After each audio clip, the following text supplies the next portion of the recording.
जो साधना का अभिमान करता है उसको गिरना पड़ता है। कीन होइस कबहूँ अभिमाना, शोक होवंचह कृपा निधाना। पहली बात, साधना में जो अभिमान है वो निश्चित आपको भ्रष्ट कर देगा, गिरा देगा। साधना को अभिमान से बचाने के लिए गुरु आज्ञा का पालन, शास्त्र आज्ञा का पालन और भगवत कृपा से साधना हो रही, ऐसा समझना चाहिए। वास्तविक भगवत कृपा से ही साधना हो रही, गुरु कृपा से साधना हो रही है। साधना कृपा से होती, प्रारब्ध से नहीं होती है। अपने बल से साधना नहीं होती है, भगवत कृपा से होती है। तो साधक को जब अहंकार आवे तो अपने से ऊंचे महात्माओं के चरित्र पढ़ने चाहिए, अपने से बड़े संतों के चरित्र पढ़ने चाहिए। अभी पूज्य जैन मुनियों का दर्शन हुआ, उनकी साधना सुन करके ऐसा लगता है कि अपने लोग तो केवल जी रहे हैं। एक बार उबला प्रसाद पाते हैं, स्वाद रहित, और भारत में ऐसी गर्मी में वो पैदल चलते हैं। जहाँ एसी से निकलना मुश्किल है लोगों का, वहाँ वो नंगे पैर चलते हैं। कितना कष्टमय जीवन, फिर भी सरल चित्त, कहीं अभिमान नहीं देखा। सब के सब सरल चित्त, सब के सब अकिंचन, सब के सब भगवत मार्ग के पथिक। तो जब साधना का अहंकार अपने को लगे तो अपने से बड़ों को देख लेना चाहिए, संतों का संग करना चाहिए। बड़े संतों का ना मिले तो उनके चरित्र पढ़ने चाहिए कि हम कहाँ हैं, अपने को पता चल जाएगा। मान लो आप ध्यान लगाते हो तो कील देव जी ध्यान में बैठे थे, यवनों ने उनके माथे पे कीला ठोक दिया, ये नाटक कर रहा है ध्यान का, फिर भी ध्यान भंग नहीं हुआ। या मच्छर काटे तो ध्यान भंग हो जाएगा, कील ठोक दी गई, पर उनके ध्यान में कोई फर्क नहीं पड़ा। बड़े महापुरुषों का ध्यान, बड़े महापुरुषों के चरित्र। मान लो त्यागी, तो चीदर चिदरानी जी से बढ़कर कौन त्यागी हो सकता है, जिनके पहनने के लिए वस्त्र और खाने के लिए भोजन नहीं, संत सेवा में घर के खिड़की दरवाजे तक बेच दिए, फिर भी भगवदानंद में मस्त हैं। हमारी क्या साधना, साधना देखो, संत एक से एक कठोर संत साधना कर रहे हैं। तो जब साधन का अहंकार जागे तो अपने से बड़े संतों के चरित्र पढ़ने चाहिए, भगवान से प्रार्थना करनी चाहिए। वैसे गुरु कृपा पात्र में साधना का अहंकार होता ही नहीं। जो गुरु की आज्ञा से साधना में होता है उसको अहंकार होता ही नहीं। उसको रहता मेरे गुरुदेव की कृपा है, उन्हीं की आज्ञा से साधन शुरू हुआ है और उन्हीं की आज्ञा से चल रहा है, मैं तो केवल निमित्त मात्र हूँ, इसमें तो गुरुदेव की कृपा है। जो साधक अपना चुना हुआ साधन करता है उसमें जरूर अहंकार आ जाता है। मैं व्रतशील, मैं मौनी, मैं तपस्वी, मैं, फिर उसको गिरना पड़ेगा। ये माया बड़ी बलवती है। दैवी है सागुणमयी मम माया दुरत्या, बड़े बड़े ऋषि मुनियों को मोहित कर लेती है। तो यदि आप साधन का अहंकार करेंगे तो भ्रष्ट हो जाएंगे, पहला। दूसरा, आप साधन नहीं करते, साधन में पाखंड करते हैं, दिखावा करते हैं, अच्छे साधक नहीं हैं, तो आप भ्रष्ट हैं ही। तीसरा, आपको अपने साधन से बढ़कर सुख विषय भोगों में लगता है, इसलिए भ्रष्ट हो जाते हैं। 3 कारण हैं जो साधक साधना में चलते हुए भ्रष्ट हो जाते हैं। उनमें 3 कारण है। पहला, साधना का अहंकार। दूसरा, साधना में पाखंड, दंभ, दिखावा। और तीसरा, साधना से सुख मिलने वाले भगवदानंद से बढ़कर सुख भोगों में देखना। इसलिए जो तुम्हारे उर में वासना है उसको भोगना पड़ेगा, तो आप भ्रष्ट हो जाएंगे। साधना प्राप्त किंचित सफलता यदि कहीं प्रकट कर दी जाती है तो देखा गया साधना बंद हो जाती है। ये बिल्कुल अक्षरशः समझिए, जो भी साधन कर रहे हैं गुप्त रखिए, उसे प्रकाशित मत कीजिए। सोने से लेकर शयन तक की दिनचर्या कभी अपनी किसी के सामने मत रखिए, गुप्त रखिए। बहुत लंबे समय तक आपका साधन भजन ठीक चलेगा। और यदि आपने अपनी साधना व्यक्त कर दी, 2-4 लोग बैठे हैं, उनसे कि आप क्या समझते हो, मैं 1 बजे रात्रि को उठता हूँ, ऐसा ऐसा करता हूँ, ऐसा ऐसा कर, वो बंद हो जाएगा, उठना बंद हो जाएगा, वो दिनचर्या बंद हो जाएगी। स्पष्ट लिखा हुआ है। तो इसमें लिखा है कि दूसरों को बताने के समय हमारे चित्त में अहंकार होता है, अंतःकरण में अहंकार स्फुरित होता है। मैं इतने बजे करता हूँ, मैं ये करता हूँ, मैं करता हूँ, इसके कारण उसकी साधना रुक जाती है। यदि उसे घुमा के वर्णन करे कि संतों ने कहा रात्रि के 1-2 बजे उठ जाना चाहिए, भजन साधन करना चाहिए, फिर ब्रह्म मुहूर्त में अमुक अमुक ऐसा साधना करना चाहिए, संतों ने कहा है। अपनी डायरेक्ट बात ना बतावे कि हमारी साधना क्या है। सदैव अपनी साधना को गुप्त रखे, भगवत चर्चा करे, संतों की बातें बताए। अपनी बात बतानी है तो किसी साधक ने ऐसा अनुभव किया, ऐसी बात बतावे। कभी अपने को उसमें सम्मिलित न कर ले कि मैं अपना अनुभव बताता हूँ कि ऐसी ऐसी दिनचर्या मेरी 10 वर्ष से चल रही। तो आप लिख लो, अगर 10 दिन के अंदर न रुक जाए तो हमें बता देना। चाहे जितनी हिम्मत कर लो, 10 दिन के अंदर रुक जाएगी, हम कह रहे, गारंटी। आप अपनी संपूर्ण साधना को किसी से बता दो, अगर 10 दिन के अंदर वो साधना न रुक जाए तो हमें बता देना। कभी भी किसी भी स्थिति में अपना रहस्य नहीं खोलना चाहिए साधना का, कि हम क्या साधना करते हैं, कितनी करते हैं, क्या करते हैं। कुछ अगर अनुभव के साधकों का मंगल हो तो उसे अन्य संतों के या साधकों के शब्दों में बोल दे, अपने डायरेक्ट ना खोले कि ये मेरी दिनचर्या है, ये मेरी साधना है। बताते समय भाव तो आ ही जाता है कि मेरा साधन अच्छा चल रहा है, तो इस मनोवृत्ति से कैसे बचें। ऐसी बात मन में आवे तब यही माने कि मेरा साधन गुरु कृपा से चल रहा है, भगवत कृपा से चल रहा है, और दूसरों का भी साधन भगवान जैसा चला रहे हैं वैसा चल रहा है। अभिमान करने की कोई ज़रूरत नहीं है। अभिमान की वृत्ति उदय होने ही ना दे। दूसरे जैसे भगवान चला रहे हैं वैसे चल रहे हैं, हमें जैसे भगवान चला रहे हैं वैसे हम चल रहे हैं। साधना करते समय मन में संकल्प विकल्प बहुत उठते हैं, इसके लिए क्या करें। वैसे साधना तो इसी बात की है कि कोई संकल्प न उठने पावे, पर यदि संकल्प उठे तो उसे पूरा होने न दे, उसे नष्ट कर दे। संकल्प उठे तो उसे पूरा ना होने दे, चाहे सत हो चाहे असत हो। ये संकल्प बनना बंद नहीं होगा। और साधना है संकल्प रहित होने की। कोई संकल्प नहीं है, ना अच्छा ना बुरा।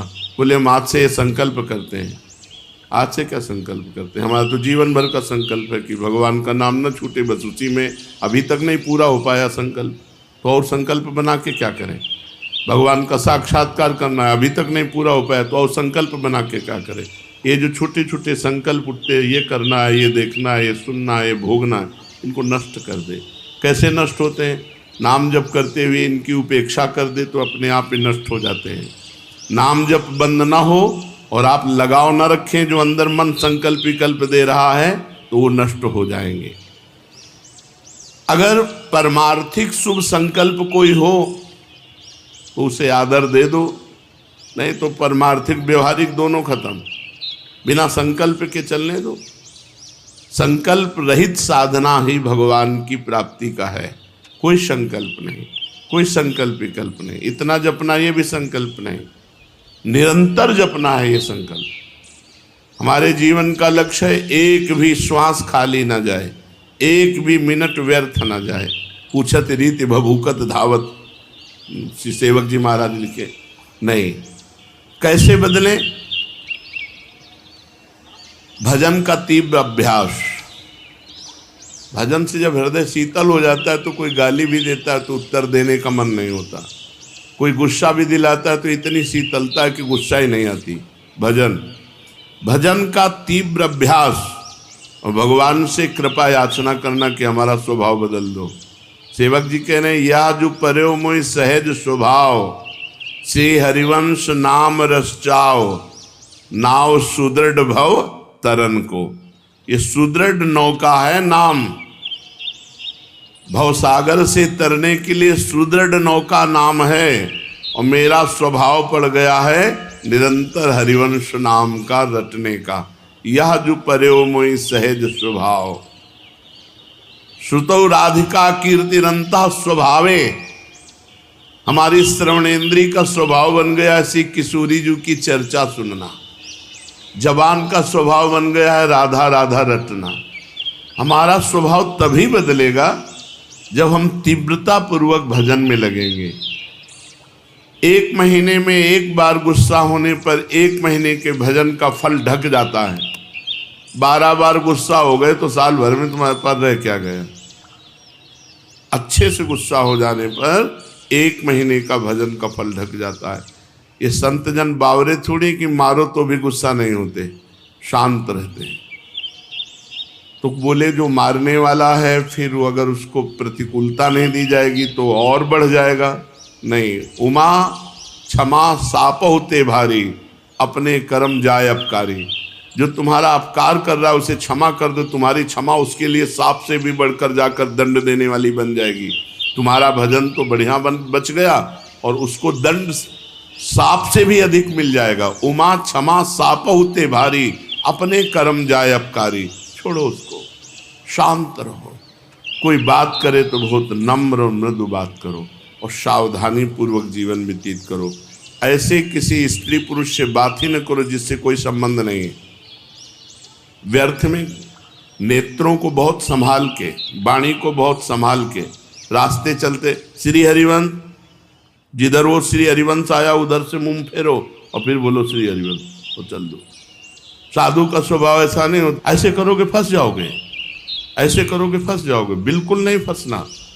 कोई श्री हरिवंश नाम के सहारे, राधा नाम के सहारे आपसे नेत्र मिलाना चाहता है, आपसे बातचीत करना चाहता है, बिल्कुल नहीं है श्री। और अगर स्त्री शरीर में है तो बोलना ही नहीं है। कोई पुरुष आपसे कह रहा है भाई जी श्री हरिवंश, बोलना ही नहीं। वो भले माने कि गुस्सा है क्या, पागल है क्या, सुनाई नहीं देता क्या, यही माने तो अच्छा है। ज़्यादा अपने को प्रवीण संत न समझ ले, नहीं तो फंसने में देर नहीं लगती। माया फौरन फंसा लेती है, चित्त वृत्ति आकर्षित हो जाती है। इसलिए अपना स्वभाव बदले। भजन का फल है स्वभाव का बदलना। पूरी चेष्टा करता हूं साधना में, परिस्थिति में सुधार संतोषजनक नहीं आ रही, बड़ी निराशा छा रही है। जो साधक भगवान की कृपा का आश्रय लेकर साधना करता है, साधना में संलग्न है, प्रमाद नहीं करता, और ये स्थिति है कि संतोष नहीं हो रहा है, बढ़िया बात है। भगवान की कृपा का भरोसा करके साधना में कोई कमी नहीं पर संतोष नहीं हो रहा, ये बढ़िया बात है। संतोष होना बहुत हानिकारक है साधना में। साधना में असंतोष बढ़िया है। कभी संतोष नहीं, और भजन और भजन और साधन। संतोष हो गया तो मन कहेगा नियम तो पूरा ही हो गया, थोड़ी देर मनोरंजन कर लेते हैं। संतोष नहीं होना चाहिए, पर भगवान की कृपा का आश्रय और सच्चाई से साधना में लगन पूर्वक लगना। अमर पद की प्राप्ति का उपाय क्या है? उस मायातीत, कालातीत, अकाल पुरुष की प्राप्ति का उपाय क्या है? चिंतन। अनन्यस चिंतयन्तो माम। भगवान ने कहा अनन्य चेता सततम यो माम स्मृति नित्यशः तस्याहम सुलभा पार्थ। मैं उसके लिए सुलभ हो जाता हूँ जो निरंतर मेरा चिंतन करता है। नाम का चिंतन, रूप का चिंतन, गुण का चिंतन, बस चिंतन चलना चाहिए।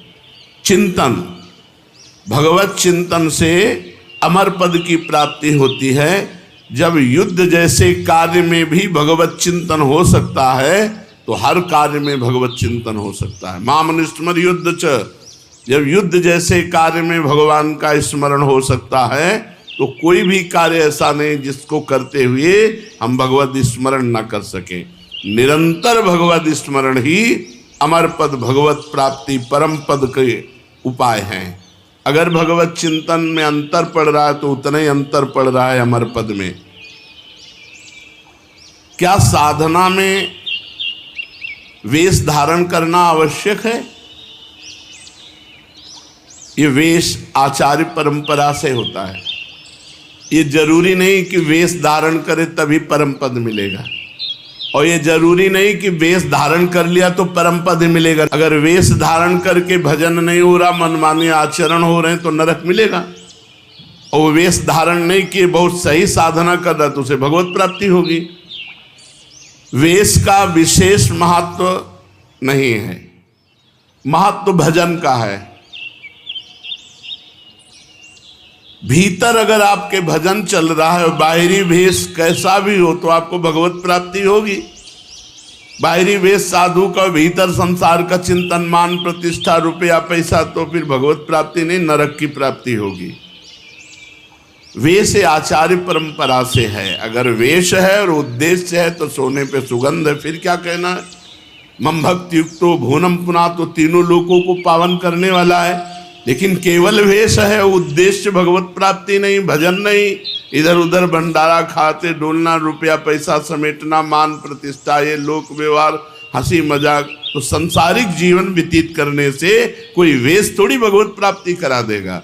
इसलिए वेश का विशेष महत्व तो नहीं है, भजन का विशेष महत्व है, उद्देश्य का विशेष महत्व है। वेश रखकर तो विशेष सावधान रहना चाहिए कि भगवान ने इतनी कृपा की, मुझे विरक्त वेश दे दिया, अब मेरे से गलती न हो, अब मैं भगवत प्राप्ति इसी जन्म में कर लूं।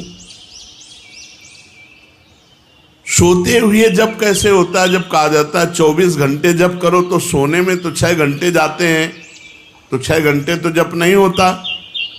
नहीं, जब हम निद्रा में जा रहे हों और भजन करते हुए सो गए तो हमारा जितना सोने में समय जाएगा वो सब भजन माना जाएगा।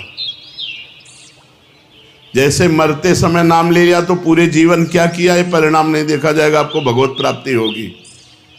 ऐसे सोते समय नाम जप करते हुए सो गए तो 6 घंटे, 7 घंटे, 5 घंटे, 4 घंटे जो सोए वो भजन का फल मिलेगा। इसलिए सोते समय बहुत होश में होना चाहिए, सब बातें हटा करके नाम में एकदम डूबते हुए फिर नींद में चले गए। तो निद्रा समाधि स्थिति, जो सोना है वो भी आपका समाधि भजन माना जाएगा, क्योंकि निद्रा में वृत्ति लीन होने के पहले आप नाम जप कर रहे थे, तो नाम जप में ही लीन माना जाएगा, निद्रा में नहीं माना जाएगा।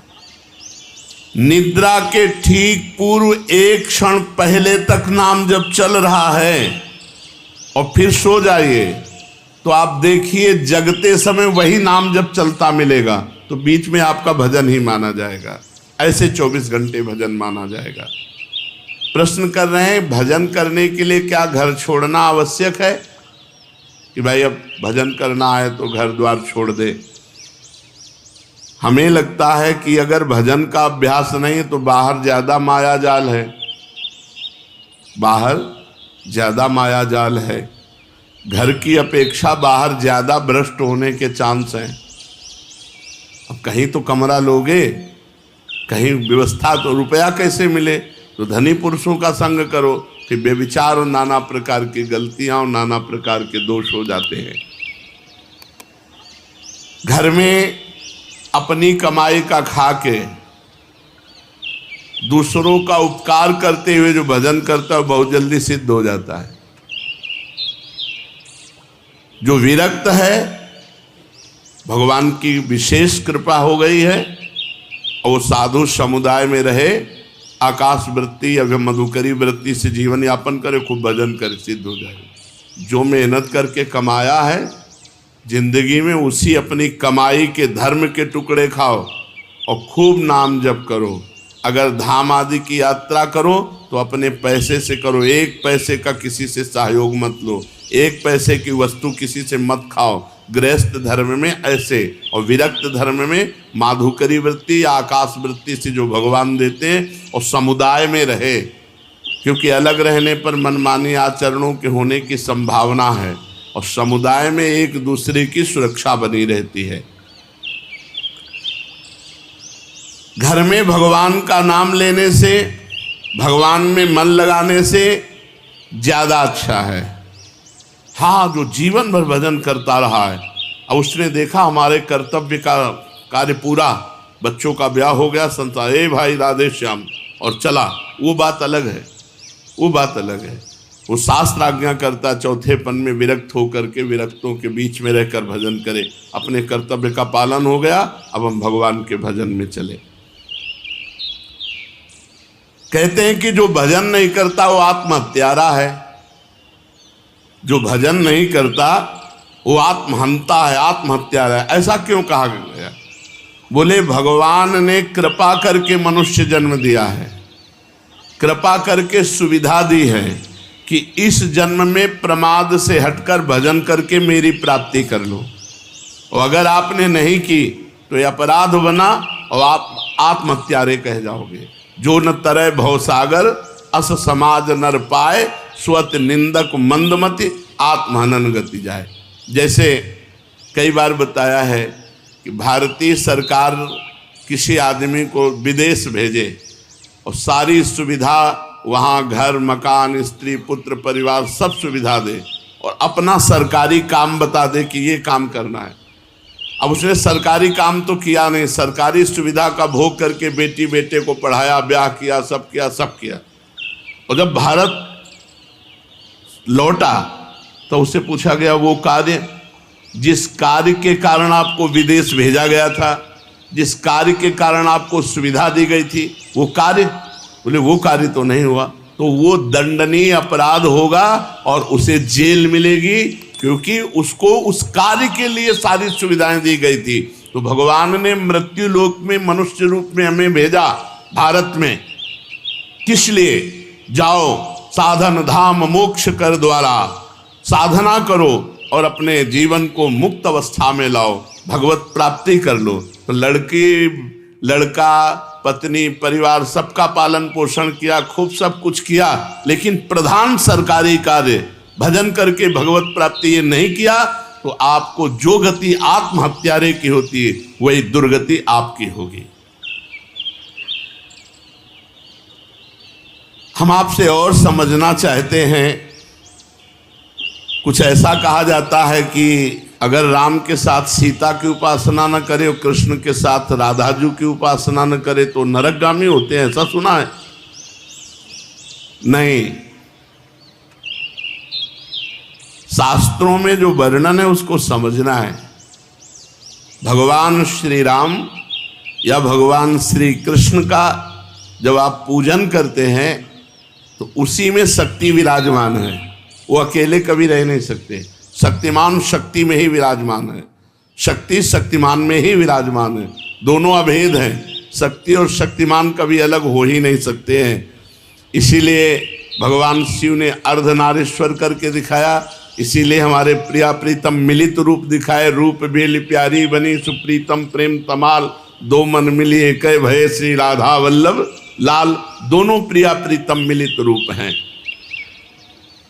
यदि रामकृष्ण के उपासकों को नरक जाना पड़े तब तो धोखा ही धोखा हो गया। ऐसा जो कोई वर्णन कर तब तो धोखा ही हो गया। विवेक पूर्वक यहाँ उपासना करने की भावना है कि जब हम राम जी का उपासन कर रहे हैं तो उसमें सिया जी भी विराजमान है, जब कृष्ण जी की उपासना कर रहे हैं तो उनमें राधाजू भी विराजमान है। वस्तुतः एक की हो ही नहीं सकती, क्योंकि अकेले कभी रहते ही नहीं। शक्तिमान में तो शक्ति विराजमान है, तभी तो, बिना शक्ति के कुछ है ही नहीं। तो जब हम राम जी की पूजा कर रहे हैं तो उनकी शक्ति की भी पूजा हो रही, सिया जी साथ है। जब श्याम जी की पूजा कर रहे हैं तो राधाजू साथ है। तो शक्तिमान को छोड़कर शक्ति की अलग उपासना कर ही नहीं सकता कोई। दोनों पृथक हैं ही नहीं, दोनों पृथक दिखते हुए भी अभिन्न हैं। जैसे श्री हरिवंश सुरीत सुनाऊं श्यामा श्याम एक संगाऊं, छिन कबौ न अंतर हुई, प्राण सु एक देह है दोई। प्राण सु एक देह है दोई, देह दो है और प्राण एक है, मन एक है, रुचि एक है, स्वभाव एक है, वैसे एक है। जो मनुष्य इनको भिन्न भिन्न मानकर पूजा करता है उसको मान सकते हैं, जो अंतराय रखता है। लेकिन भगवान की पूजा करने वाला कभी नरक कैसे जा सकता है? एक बात आपसे पूछते हैं कि भजन जब अनुकूल परिस्थिति होती है खूब होता है, और जब प्रतिकूल परिस्थिति आ जाती तो भजन नहीं होता है। बड़ी समस्या है। भजन अमुक परिस्थिति में होता है, वो भजन ही क्या? भजन का अभ्यास परिस्थिति से नहीं, परिस्थिति से ऊपर उठ के हर परिस्थिति में भजन। बड़ी कृपा रही, भूखे रहकर भजन, खा के भजन, सर्दी में भजन, ओढ़ के भजन, गर्मी में भजन, एसी में भजन, हर परिस्थिति में भजन हमारा होना चाहिए। ये देख लो, अरे आहा राधा राधा राधा, और जब गर्मी पड़ रही वो बड़ी गर्मी है, ऐसा नहीं। गर्मी है तो राधा राधा, और एसी है तो राधा राधा, भूखे हैं तो राधा राधा, छके हैं तो राधा राधा। वो भजन ही क्या जो परिस्थिति में हो, अनुकूल परिस्थिति मिली भजन हो गई, और भूखे हैं तो भोजन का चिंतन हो रहा है। नहीं, ये अपने को कसना चाहिए। एक आध दिन भूखे रखकर भजन में करना चाहिए कि देखें हमारा भूख में भजन होता है कि नहीं। पंखा बंद कर देना चाहिए अपने कमरे का, 2-4 घंटे टेस्ट लेना चाहिए शरीर का कि गर्मी में ऐसे ताप में हम कैसे रह सकते हैं। कई वर्षों इनका आनंद लिया गया है, तो वर्षों हितधाम की छोटी कुटिया तक असुविधा ही असुविधा जीवन में रही। ये तो अभी चंद दिनों की सुविधा है। प्रत्येक परिस्थिति में भजन स्मरण, चाहे प्रतिकूल परिस्थिति हो चाहे अनुकूल परिस्थिति हो, भजन नहीं छूटना चाहिए। जब तुम ऐसा नियम लेकर दृढ़ता पूर्वक भजन करोगे तो फिर प्रतिकूल परिस्थिति में भजन होने लगेगा। अखंड भजन उसी को कहलाता है, वही कर सकता है जो हर परिस्थिति में भजन करता है। साधक के जीवन में कभी कभी दुर्भाग्य का भी अवसर आता है। वो बहुत अपने को हे समझने लगता है। जब जगत उसका अपमान करे, संसार उसकी निंदा करे, कोई उसको पूछे ना, तो उसे प्रसन्न होना चाहिए कि अब भगवान के मिलन की बात आ रही है। सम्मान, अनुकूलता, सुख ये भगवान से अलग करते हैं। अपमान, प्रतिकूलता, दुख ये भगवान के सम्मुख करते हैं। जब अपमान होने लगे, निंदा होने लगे, कोई पूछे ना, तो जय जय, कितना आनंद, सीधे भगवान से चित्त लगाओ, सीधे भगवान के चिंतन में डूबो। यथार्थ में उसका सौभाग्य अब उदय हुआ है, ये दुर्भाग्य नहीं है। जब जगत उच्च आसन पर बैठालता है और वाह वाह करता है और भेंट पूजा चढ़ाता है, इसे दुर्भाग्य समझना चाहिए। यह है अध्यात्म का उल्टा मार्ग। संसारिक यही चाहता है कि जाते ही सबसे ऊंचा आसन मिले और बड़ा माला पहनाया जाए, और यहाँ कह रहे हैं वो दुर्भाग्य है। सौभाग्य ये है कि जब कोई पूछे ना, उसे अब बड़ा भाग्य का विषय यही है, ये अब अनुभव करते हैं। ये सौभाग्य ना मानो कि वाह वाह और बड़ी यश कीर्ति, और दुर्भाग्य को यहाँ सौभाग्य माना जाता है। जब कोई पूछे ना, कोई अपमान करे, तिरस्कार करे, ये बड़ा सौभाग्य। एक बात और बताइए कि ये प्याज लहसुन पवित्र भूमि में उपजता है, फिर इसे क्यों खाने के लिए वर्जित किया गया है? प्याज लहसुन कोई कंपनी में तो बनाया नहीं जाता कि भाई गंदी बात है। जहाँ आलू उत्पन्न होती है, जहाँ गाजर उत्पन्न होती है, मूली उत्पन्न होती है, ऐसे ही प्याज लहसुन उत्पन्न होता है पवित्र भूमि में। फिर इसे निषेध क्यों किया गया कि न खाया जाए? प्याज लहसुन घोर तामसिक वृत्ति है, इसके खाने से घोर तमोगुण बढ़ता है। आलस्य, निद्रा और भजन में मन ना लगना और गंदे भावों का उदय होना इससे होता है। इसलिए संतों ने इसे मना किया है, क्योंकि आहार शुद्धि से ही मन शुद्धि होता है। जैसा खाओ अन्न वैसा बने मन। इसलिए आध्यात्म की उन्नति की इच्छा रखने वाले साधकों को कभी प्याज लहसुन पड़े हुए भोजन को नहीं पाना चाहिए। और जिस रसोई में मांस बनता हो उस रसोई में, उस पात्र में बने हुए खीर पूड़ी रोटी दाल भी नहीं पानी चाहिए। शुद्ध अंतःकरण हुए बिना सिद्धि नहीं मिलती, और बुरे भाव आते हैं तो अंतःकरण शुद्ध नहीं है। पर हम मंत्र जप कर रहे हैं तो क्या सिद्धि प्राप्त हो जाएगी? हाँ, प्राप्त हो जाएगी, क्योंकि मंत्र परम शुद्ध है। हम जप रहे हैं, हमारे भाव अशुद्ध हैं, तो वो मंत्र धीरे धीरे अशुद्ध भावों को काटकर परम सिद्धि प्रदान कर देंगे। और ये भूत प्रेत कोई कोई सिद्ध कर लेते हैं मंत्र से, इनकी क्या गति होती है? जो भूत प्रेत की उपासना करते हैं ये तामसिक सिद्धि है, वो नरक की प्राप्ति होती है और भूत बनते हैं। भूत बनते हैं और नरक की प्राप्ति। भूतों को पूजने वाले, भगवान गीता जी में बोले, भूतों को पूजने वाले भूतों को प्राप्त होते हैं, पितरों को पूजने वाले पितरों को प्राप्त होते हैं, देवताओं को पूजने वाले देवताओं को प्राप्त होते हैं। हे अर्जुन, मुझे पूजने वाले मेरे को प्राप्त होते हैं। साधक को चाहिए दिखावे में ना पड़े, चमत्कार दिखाने में। ये भूत प्रेत की, यक्षिणी गंधर्व, इनकी सिद्धि मंत्र है इनके, ये थोड़े दिनों में सिद्ध हो जाते हैं। तुम क्या बोल रहे हो, तुम क्या सोच के आए हो, तुम कहाँ से आए हो, तुम्हारा क्या नाम है, ये सब बातें। इससे बड़ी पूजा बढ़ेगी, सम्मान बढ़ेगा, लेकिन जाना पड़ेगा नरक ही। भूत प्रेत योनि की ही प्राप्ति होगी। अब आखिरी में बता दीजिए कि सच्चा भजन हो रहा है, इसकी परीक्षा क्या है? सच्चा भजन हो रहा है हमारा, इसकी परीक्षा क्या है?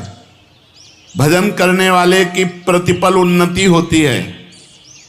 जैसे भोजन करने वाले को एक एक कवल में क्षुधा निवृत्ति, तुष्टि और पुष्टि होती है, ऐसे भजन करने वाले को संसार से वैराग्य, स्वरूप का बोध और भगवान से प्रेम, तीनों एक साथ बढ़ते चले जाते। यदि संसार से वैराग्य हो रहा है, अपने स्वरूप का बोध हो रहा है, भगवान से प्रेम हो रहा है, तो आपका भजन ठीक चल रहा है। अगर भोगों में ही आसक्ति बढ़ रही तो कहीं त्रुटि कर रहे हो नाम जप में। नाम जप और बढ़ाओ। संसार के भोग कड़वे लगने लगे, यही भजन का फल है। भगवान प्यारे लगने लगे, यही भजन का फल है। शरीर दूसरा लगने लगे, मैं तत्व इससे अलग है, ये स्वरूप बोध होने लगे, यही भजन का फल है।